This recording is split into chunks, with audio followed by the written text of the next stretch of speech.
Ready. সুপ্রিয় দর্শকবৃন্দ, আসসালামু আলাইকুম রহমতুল্লাহ বরকাতু। আপনারা জানেন, আজ থেকে না বহু বছর আগের থেকেই জানেন আমাদের চিত্রনায়ক সালমান শাহ। আসলে সালমান শাহ শুধু চিত্রনায়ক বললে হবে না, ওই সেই আমলের প্রত্যেকটা হৃদয়ে স্থান করেছিল যে স্বপ্নের নায়ক উনি হচ্ছেন সালমান শাহ। সালমান শাহের ব্যাপারে আমার মতো ক্ষুদ্র মানুষের বেশি কিছু বলা সম্ভব না। তারপরেও আমি মনে করি আপনারা যেটা জানেন না সেটা আমি জানি। আমি আজকে আপনাদের যে কথাটা বলবো, ভিতরের গভীর থেকে কিছু কথা আছে যেটা প্রকাশ করে না কোনো মিডিয়া, প্রকাশ করে না কোনো রাজনীতিবিদ, কোনো উকিল, মুক্তার, জজ, ব্যারিস্টার, কারণ তারা নিজেরাই জানে না। তারা শুধু একটা জিনিস জানে, পয়সা। মানে পয়সা, কোনটা করলে ভিউ হবে, কোনটা করলে ব্যবসা হবে। এই সালমান শাহর মৃত্যু নিয়ে যে কী রাজনীতি, কী তোলপাড় করে, কী পয়সা ইনকাম করে করতেছে এক ধরনের এক শ্রেণীর লোক, আমি মনে করি তারা অসাধু লোক। এই যে মিথ্যে মামলা ফাঁসিয়ে দিয়েছে ডন তো আসলে সত্যিকার অর্থে আজ আইনে দেখা গেছে উনি অপরাধী, সত্যিকার অর্থে কিন্তু অপরাধী না। বাংলাদেশ ভিতরের খবরটা কোনোদিনও প্রচার করে না।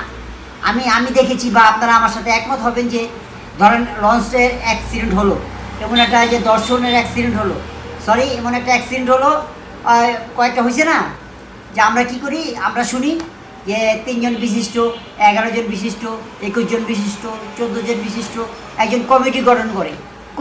কমিটিটা কি করে, তারপরে কোনো রেজাল্ট আসে না। তারপরে মনে করেন এখানে আগুন লাগছে বিল্ডিংয়ে, এই বিল্ডিংয়ে 14 তলা বিল্ডিংয়ে আগুন লাগছে, পরের দিন একটা কমিটি গঠন করছে, কমিটি গঠন করা পর্যন্ত শেষ, কমিটি কোনো রেজাল্ট দিচ্ছে এটা আমরা জানি না। তেমনি সালমান শাহ 36 বছর 30 বছর পরে সালমান শাহের লাস্টটা একটা মানুষ 40 দিন পরে তো সব কিছু পয়সাই যায়। 40 দিনের মধ্যে যদি আমাদের দেহ, অঙ্গ প্রত্যঙ্গ সব পয়সা মানুষের সাথে মিশা যায়, তাহলে 36 বছর পরে কী পাইল ওরা? কী পরীক্ষা করলো? 36 বছর হাড্ডি পেয়েছে। তা কার হাড্ডি পেয়েছে? হাড্ডিও তো খেয়ে ফেলায়। 36 বছর কি হাড্ডি থাকার কথা? মাটি এমন একটা জিনিস, মাটির মুখগুলো পৃথিবীর সর্বোচ্চ বড় মুখ মাটির। মাটি পৃথিবী গ্রাস করে খেয়ে ফেলবে এক সময়। তো মাটিতে সব কিছু বিলীন হয়ে যায়, লোহা গলে যায়। তো ধীরে ধীরে সালমান শাহ কী পাইছে? এখন এই নিরহ ব্যক্তিটা ডনের সাথে যদিও আমার তেমন একটা সম্পর্ক নেই, তবে সত্যটার আমি যখন ইন্টারভিউ টিভি সত্যর কথা বলে সেই সত্যটা আমি তুলে ধরছি। আপনারা অবশ্যই জানবেন, অনেকে মিডিয়া পার্সন, যে উত্তম আকাশ পরিচালক, তার একটা দাদা ছিল অশোক কুমার দে। তো সালমান শাহ উত্তম তার একটা করে ছবি করার কথা ছিল, মহরতও করছে, ছবিটা করা হয় নাই। তখন সালমান শাহ মৃত্যুর আগে আর কি, তো ওই অফিসে আসতো প্রায়, মা কথা চিত্র ইস্টার্ন কমার্শিয়াল কমপ্লেক্সে ওনাদের অফিস ছিল। তারপরে এর সাথে বর্তমানে যে বিল্ডিংটা ভুইয়া কমপ্লেক্স, ওইখানেও ছিল। তো যাক, সালমান শাহ শুটিং শেষেই দাদার কাছে আসতো, আসা মতো তাদের সব ফ্যামিলির ব্যাপারে অনেক মন খারাপ থাকতো, সেগুলো দাদার সাথে শেয়ার করতো। কথা যে আমি জানান না এই ব্যাপার অনেক কথাই দাদার মুখ থেকে আমি শুনেছি।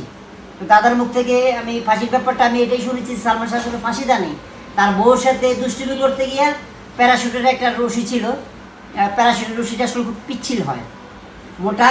তো ওইটা দুষ্টুমি, ফ্যানের সাথে দুষ্টুমি করেই মরে যাও মুখ করে ঠাস করে ফাঁসি লেগে গেছে গা। হ্যাঁ, এটা হলো সত্য কথা, কিন্তু এই সত্যটা কিন্তু কেউ প্রকাশ করে না, কারণ কেউ জানে না। এবং এই সালমান শাহকে তার ভক্তরা এবং যারা ভক্ত, আসলে কি ভক্ত বলতে আমি যা বুঝি, সালমান শাহকে জীবনে চোখে দেখে নেই, নিজ চোখে, মানে পর্দা দেখেছে, টিভিতে দেখেছে, সে হলো ভক্ত। সামনাসামনি যখন একটা মানুষের সাথে মিশবেন তখন বোঝা যাবে আপনি কীরকম কী। আমাদের পর্দায় দেখে তো বুঝতে পারবেন না, আমাদের মাপ অনুভব করতে পারবেন না, কারণ পর্দায় এক চেহারা, পর্দার বাইরে এক চেহারা। মানুষের দুইটা রূপ থাকে, একটা ভিতরের রূপ, একটা বাইরের রূপ। আর এটা তো সব অভিনয় জগৎ, এটা তো অভিনয়টাকে বাস্তব মনে করে আমরা এই খেলা খেলা আজকে 36 বছরে তার বিচার কইরা নিরহ ব্যক্তিরা ফাঁসির মঞ্চে নিতে আমরা দ্বিধাবোধ করতেছি না। যে মরে গেছে সে তার এটা করলে কি আপনার কোনো লাভ হবে? সালমান শাহ ফিরে আসবে? যে বাইচে আছে তারা বাঁচতে দেন। এটা আসলে এটা কেমন আইন? এটা তো কোরআনের আইন না, সে ব্রিটিশ আইনের দুনিয়াটা চলতেছে, এটা মাইনে নিলাম। কিন্তু আইন তো আরেকটা কথা আছে, আরেকটা আইন তো আছে। আইন সঠিক জায়গায় প্রয়োগ করুন। আমি আইনকে শ্রদ্ধা করি, আইনকে ভালোবাসি, আইনের বিরুদ্ধে আমিও না, আমি আইনের পরিপ্রেক্ষিতে, তবে আইনটা সত্য হোক, সঠিক আইনটার সিদ্ধান্ত নিন। এই মিথ্যা আইন আমি মানি না, মেনে নিতে পারছি না, নিজের বিবেকের কাছে বাধা খায়, যার জন্য আমার এই কথাটা বলা। আইন যেটা হবে, আইনের গতি আইনের মধ্যেই চলবে, আইনের গতিতে আইন চলবে, সেটা আমাদের কোনো হাত নাই। তবে সত্য কথা বলা উচিত। আমি তো বলতে চাই, ডন নির্দোষ। এই ব্যাপারে যারা যারা সমস্ত যাদের অপরাধী করা হয়েছে তারা সকলেই নির্দোষ। আমার কথা বিশ্বাস করেন না করেন, এতে আমার কোনো দুঃখ নাই। আইন তার নিজ গতিতে চলবে। আল্লাহ হাফেজ।